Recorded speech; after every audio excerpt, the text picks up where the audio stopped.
అనేది ఒకటి ఉంది, రాజ్యాంగం ఉంది. మీరు దారిలో వెళ్తా చెత్త వేసేసిపోయి గవర్నమెంట్ చెత్త అని అనమాకండి. ఎందుకంటే గవర్నమెంట్ అంటే ఇంక్లూడింగ్ యూ. ఇప్పుడు నేను చాలా కంట్రీస్లో చూశాను, చాక్లెట్ తిన్నప్పుడు ఏ మీటింగ్లో అయినా కానీ లేకపోతే ఎక్కడైనా కానీ చాలామందిని నేను గమనించాను, ఆ చాక్లెట్ మనం ఏం చేస్తాం, ఉండ చుట్టూ ఏడో ఒక మూలకి ఇసిరేస్తాం. కొంతమంది అయితే ఎక్కడ తింటారో ఆడే వేసేస్తారు అంతే. వాళ్ళు దాన్ని ఫోల్డ్ చేసి పాకెట్లో పెట్టుకొని వెళ్ళడం నేను చూశాను. నన్ను అడిగితే అదే పెద్ద బాధ్యత. ఎక్కడ డస్ట్బిన్ కనిపిస్తే అక్కడ వేస్తాం.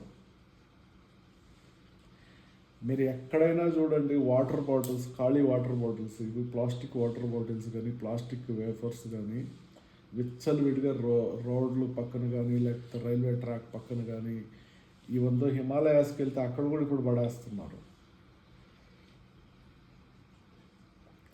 ఇవన్నీ ఏం ఉద్యమాలు కావాలన్నా? ఎవరు డ్యామేజ్ చేస్తున్నారు? ఇప్పుడు ప్రకృతిని డ్యామేజ్ చేసే దాంట్లో మనం కూడా ఒక చెయ్యి వేసామా లేదా?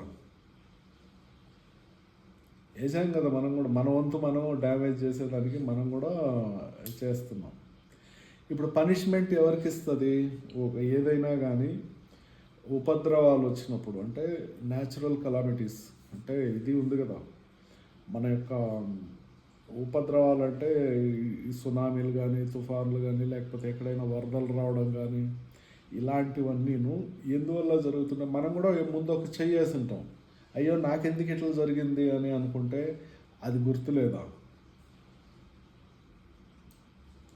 మన పని మనం బాధ్యతగా ఎప్పుడైతే చేసుకుంటా వెళ్తామో ప్రకృతి కూడా తన బాధ్యత ఎప్పుడూ ఉండనే ఉంటుంది.